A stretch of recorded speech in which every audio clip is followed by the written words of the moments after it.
Hello students, आज का हमारा टॉपिक होगा फंक्शनल ग्रुप। अब फंक्शनल ग्रुप्स क्या होते हैं? तो the group which are responsible for the chemical properties of compounds.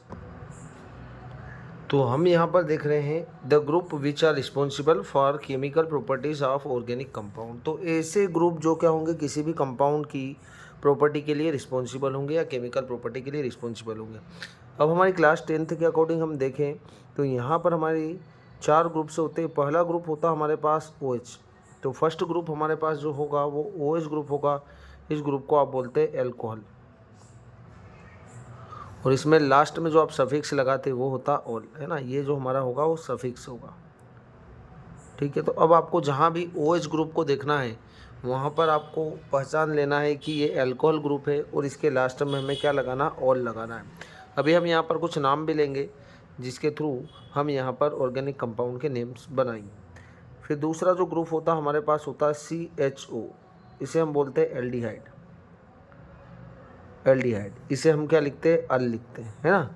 आप इसको इस तरीके से भी लिख सकते हैं CO और H, ठीक है। कार्बन देखो 4 बॉन्ड बना रहा है यहाँ पर, तो 1 2 3 एंड 4। हाइड्रोजन 1 बॉन्ड बना रहा है और ऑक्सीजन 2 बॉन्ड बना रहा है। तो आप इस ग्रुप को इस तरीके से भी लिख सकते हो। तो ये जो ग्रुप होगा इसे हम एल्डिहाइड बोलेंगे, और एल्डिहाइड में आपको सफिक्स अल का यूज़ करना है, ठीक है। तीसरा ग्रुप होगा हमारे पास COOH। इसे हम बोलते हैं क्या, कार्बोक्सिलिक एसिड। कार्बोक्सिलिक एसिड, और इसके लास्ट में आपको क्या लगाना है, ओइक एसिड। ओइक एसिड का यूज़ करना है। अब इस ग्रुप को आप इस तरीके से भी लिख सकते हैं COOH, ठीक है। इस तरीके से भी लिख सकते हैं आप। यहाँ पर ऐसा नहीं करना आपको कि ये देखो एल्डिहाइड में क्या होगा, इस ग्रुप के, ये कार्बोनिल ग्रुप के एक साइड हाइड्रोजन होगा और एक साइड क्या होगी, कार्बन चेन होगी। और कार्बोक्सिलिक एसिड में क्या होगा, यहाँ पर कार्बोनिल ग्रुप के एक साइड OH ग्रुप होगा और एक साइड कार्बन चेन होगी, है ना। ऐसा नहीं करना हमको कि यहाँ पर OH दिख रहा है मतलब ये तो एल्कोहल है, ऐसा नहीं करना है। तो आपको इस पूरे ग्रुप को देखना है जब भी आप नाम बनाएंगे तब। फिर चौथा ग्रुप होगा हमारे लिए क्या, इसे हम बोलते हैं कीटोन। इसको इस तरीके से लिखा जा सकता है कीटोन, और इसके लास्ट में हम सफिक्स जो लगाते हैं वो ऑन होता है ना। इसको इस तरीके से भी लिख सकते हो आप। इस देखो कार्बन जो है वो 4 बॉन्ड बना रहा है यहाँ पर, ऑक्सीजन 2 बॉन्ड बना रहा है, इधर भी कार्बन चेन है और इधर भी कार्बन चेन है। इसको हम कीटोन बोलेंगे, है ना। अब हम कुछ एग्जाम्पल्स ले लेते हैं यहाँ पर, जैसे फॉर एग्जाम्पल के लिए फर्स्ट एग्जाम्पल है हमारे पास C से हमने यहाँ पर जोड़े 3 हाइड्रोजन, COH। तो आप पहले ये पहचाने कि यहाँ पर कौन सा फंक्शनल ग्रुप है। ये जो ग्रुप है इसे हम क्या बोलते हैं, एल्डिहाइड बोलते हैं। ये आपको दिख रहा होगा, है ना। और एल्डिहाइड के लास्ट में अल का यूज़ करते हैं। यहाँ पर हमारे पास 2 कार्बन है, 2 कार्बन के रेस्पेक्ट में आपको क्या लगाना है यहाँ पर, एथ, ठीक है। कार्बन और कार्बन के बीच में आपको सिंगल बॉन्ड देखने को दिख रहा होगा, तो आप सिंगल बॉन्ड के लिए लगाते हैं N, और इस ग्रुप के लिए क्या लगाएंगे हम, अल। तो इसका नाम होगा क्या, इथेनॉल। ऐसे दूसरा एग्जाम्पल हम लें CH3, है ना। अब मैं डायरेक्टली जोड़ रहा हूँ, कार्बन से कितने हाइड्रोजन जुड़े हैं, 3, फिर CO और CH3, ठीक है। इस कार्बन से भी 3 हाइड्रोजन जुड़े हुए हैं। अब इन तीनों ग्रुप में से हमें कौन सा ग्रुप दिख रहा है, तो आपको ये वाला ग्रुप दिख रहा होगा, क्योंकि इधर भी कार्बन चेन है और इधर भी कार्बन चेन है। मतलब कार्बोनिल ग्रुप के दोनों साइड ही कार्बन चेन है। मतलब ये जो ग्रुप होगा इस ग्रुप को आप क्या बोलेंगे, कीटोन ग्रुप बोलेंगे।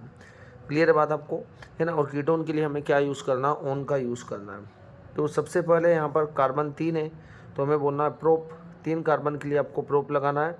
यहाँ पर सिंगल सिंगल बॉन्ड दिख रहा है तो आपको N लगाना है, और 1 2 3 आप नंबरिंग इधर से भी कर सकते हैं, 1 2 3, 2 पर ही आ रहा है ये हमारा ग्रुप, तो प्रोपेन 2 पर आ जाएगा ऑन, क्योंकि कीटोन के लिए आप क्या लगाते हैं, ऑन का यूज़ करते हैं, ठीक है। थर्ड एग्जाम्पल हम लेंगे CH3, CO और OH। अब आपको कौन सा ग्रुप दिख रहा है, कार्बोक्सिलिक एसिड, ये वाला ग्रुप दिख रहा होगा आपको, है ना। ये जो ग्रुप है हमारे पास ये वाला ग्रुप है, ये कार्बोक्सिलिक एसिड है। 1 2 कार्बन हमारे पास 2 है तो आपको यहाँ पर यूज़ करना एथ, है ना। 2 कार्बन के रिस्पेक्ट में एथ। कार्बन कार्बन के बीच में सिंगल बॉन्ड दिख रहा है तब आपको N का यूज़ करना, और इसके लिए आप ओइक एसिड का यूज़ कर सकते हैं, ओइक एसिड। चलो एक और एग्जांपल हम यहाँ पर लेते हैं, ठीक है। CH3, CH, यहाँ पर OH और यहाँ पर CH3, कार्बन आपको यहाँ पर दिख रहे होंगे 3, ये जो ग्रुप आपके पास है इस ग्रुप को हम बोलते हैं क्या, एल्कोहल, और इसके लास्ट में हम क्या लगाते हैं, ओल लगाते हैं। तो हम यहाँ से क्या करेंगे, नंबरिंग इधर से करेंगे 1 2 3। कार्बन आपको 3 दिख रहा है तो आपको यहाँ पर लगाना है प्रोप। सिंगल बॉन्ड है सभी कार्बन के बीच में, तब आपको यूज़ करना है क्या, एन, और 2 पर आपको लगाना है क्या, ऑल। तो ये नाम होगा प्रोपेन टू ऑल। ये एल्कोहल ग्रुप था, यहाँ पर ये कार्बोक्सिलिक एसिड ग्रुप है, और ये हमारा कीटोन ग्रुप है, और ये एल्डिहाइड ग्रुप था। तो इन ग्रुप का यूज़ आपको इस तरीके से करना है।